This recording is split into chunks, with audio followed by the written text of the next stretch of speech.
তোমার বাবা তোমার জন্য অনেক কিছু ত্যাগ স্বীকার করে, টাকা জোগাড় করতে গিয়ে অনেক সময় মানুষের হাত পাও ধরে। তেমনি সফল তুমি হবে।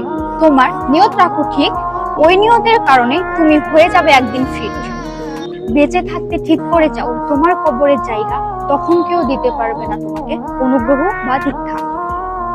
তোমরা কেমন মানুষ, ভোটার আইডির ছবিটাও করেছো নষ্ট। জন্ম নিবন্ধনে ভুল করে তোমরা হও না এখনো শান্ত।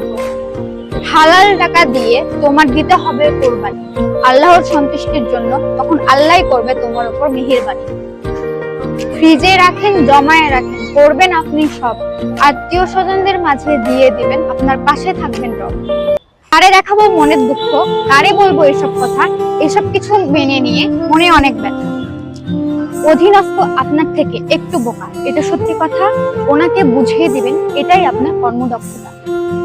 বড় ভাইয়ের এখন অনেক খরচ, বেড়ে গেছে সংসার, তার মনে নেই এখন কোনো অহংকার। প্রেশারেশি হচ্ছে আমাদের দেশে অ্যাভেলেবেল, কম্প্রোমাইজ করলে সব হয়ে যেতে পসিবল। এমন জীবন আপনি করিয়াছেন গঠন, আপনার ফ্যামিলি সুখ হবে না, এটা অনিবার্য বটে।